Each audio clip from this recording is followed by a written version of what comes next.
Recently, I was watching an Insta reel of one of my colleagues, Rabbi Seth Goldstein, a Reconstructionist rabbi, don't hold that against him, who has become somewhat of a rabbinic legend on TikTok.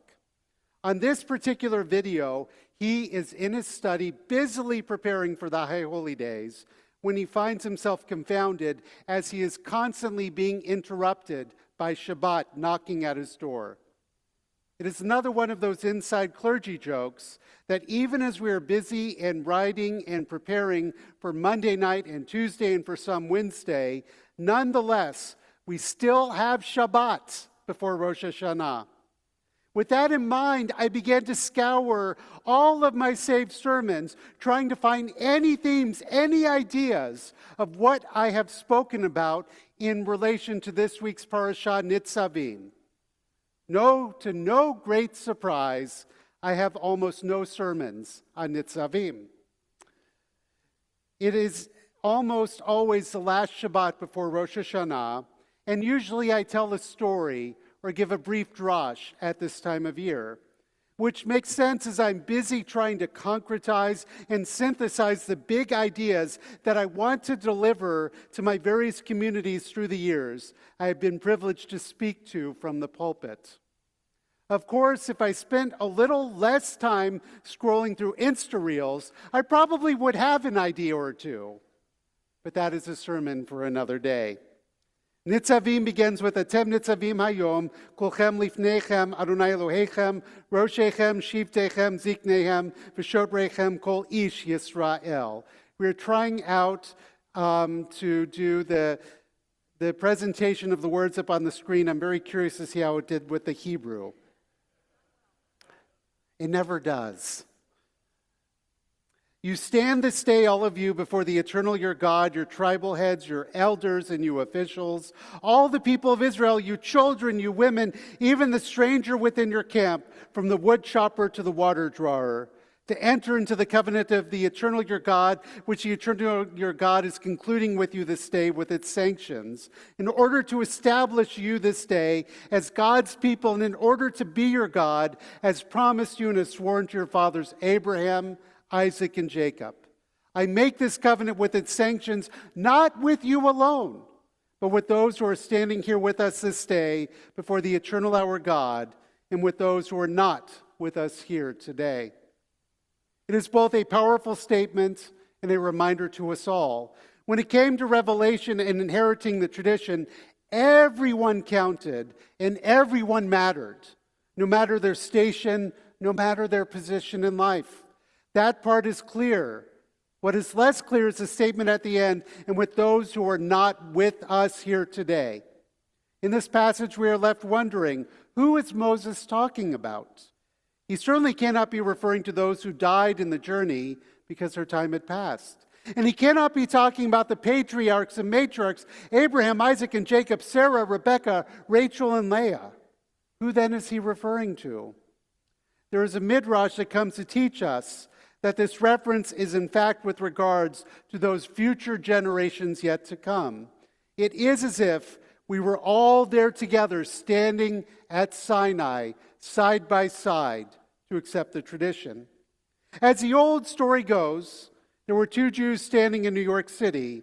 One looks at the other and says, "No, you look familiar." The other replies, "No, I'm pretty sure I have never met you before." "No, I am sure we have met," the first one says with certainty. And this led to our favorite game, Jewish geography.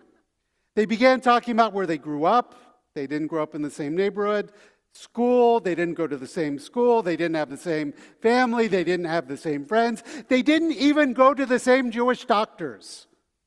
Strangely, they were not able to find a connection. When, finally, the first man says to the second, "Aha, I know where I've seen you before. I stood next to you at Sinai." I've been thinking about this story a lot lately.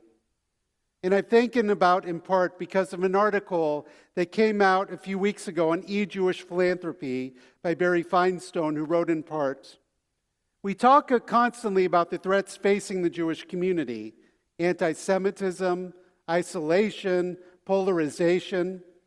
But I'm afraid we're missing the crisis that could quietly break us from the inside. The people holding up the Jewish world are running on fumes.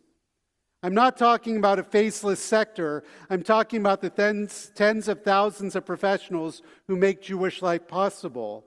Our educators, camp counselors, rabbis, cantors, JCC staff, program staff, security directors, fundraisers, youth leaders, museum curators, social workers, and CEOs. They are all the connective tissue of Jewish life in North America. For them, the matzav, the situation, isn't just a news cycle. It is their daily job. They run security drills before preschool drop-off. They field donor calls demanding explanations for Israel's every move. They stand in front of 12-year-olds and try to explain why the world feels like it's coming apart. Then they wake up and do it all over again. There's no escape hatch, no log off and go live your life.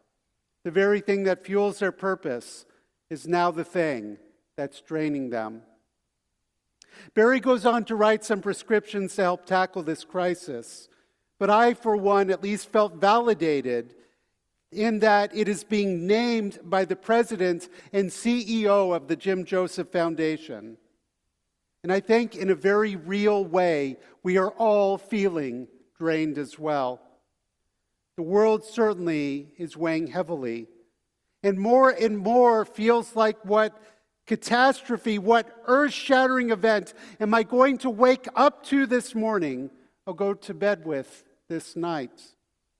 Or to put it another way, where does one find hope in times that can seem so overwhelmingly hopeless?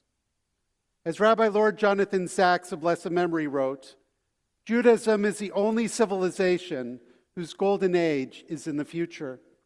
The Messianic age, the age of peace, when nation will not lift up sword against nation, and Adonai shall be one, God's name is one. This ultimately was the dividing line between Judaism and other traditions. To be a Jew is to reply to the question, has the Messiah come? With the words, not yet. In the fine phrase of Harold Fish, the Jewish narrative is, the unappeased memory of a future still to be fulfilled. Why? What does this tell us about Judaism? At the heart of Judaism is a belief so fundamental to Western civilization that we take it for granted, yet it is anything but self-evident. It has been challenged many times, rarely more so than today. It is the belief in human freedom. We are what we choose to be. Society is what we choose to make of it. The future is open. There is nothing inevitable in the affairs of humankind. The ancients believed that human destiny lay in the stars or blind fate, what the Greeks called Anarchy. Spinoza argued that our lives are governed by natural necessity. Marx claimed that history was determined by economic interests. Freud held that human behavior was shaped by our unconscious drives. Neo-Darwinians argue that we are governed by genetic codes hardwired into our brains. Freedom in all these theories is an illusion. This view is challenged in the very opening chapters of the Bible. For the first time, God is seen as beyond nature, creating nature by a free, uncoerced act of will, by creating human beings in God's image. God bestowed something of that freedom on us. Alone among created life forms, we too are capable of being creative. Biblical narrative is the ongoing drama of human freedom. The first four narratives are tragic. First Adam and Eve, then Cain abused their freedom. That is then repeated on a global scale by the generation of the flood and the builders of Babel. People use their freedom to transgress boundaries or to deprive others of their freedom. So a new beginning becomes necessary. Abraham is told to leave all the things that constrain freedom, our land, birthplace, and father's house, and begin a new life in covenant with God. Genesis is about that covenant as it affects individuals and families. The rest of the Tanakh is about the covenant as it applies to the life of a nation. The Jewish story, still unfinished, is about the journey from multiple forms of slavery to what Levinas calls difficult freedom. Torah is a template of responsible freedom, our constitution of liberty. Freedom, implies Genesis, is intimately related to language.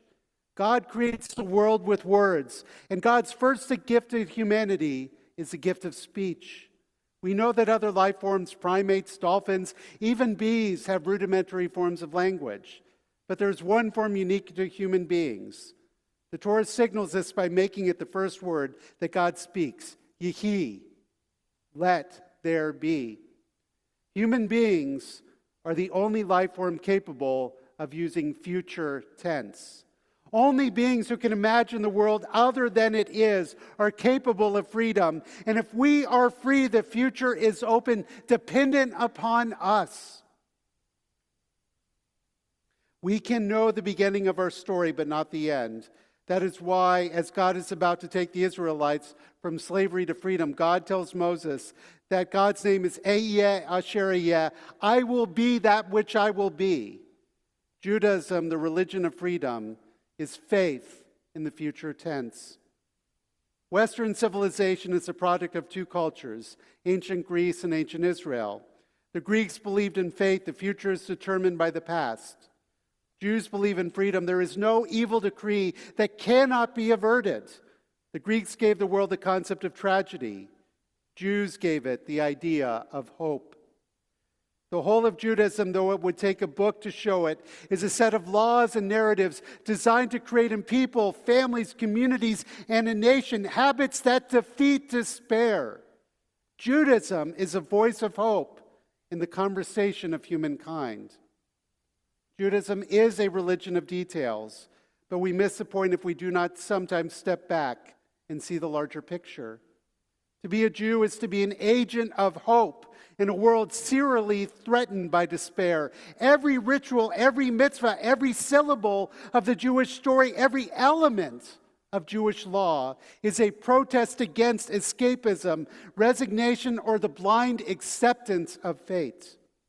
Judaism is a sustained struggle, the greatest ever known, against a world that is in the name of the world that could be, should be, but is not yet.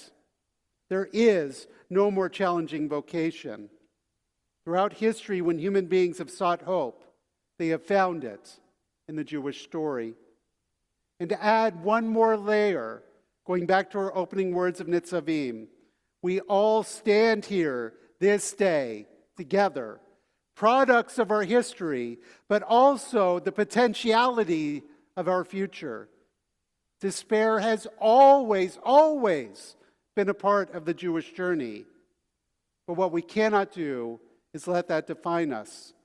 Instead, all we have to do is look around at those we stand with here today and those yet to be, and know that if we stand together, there is hope.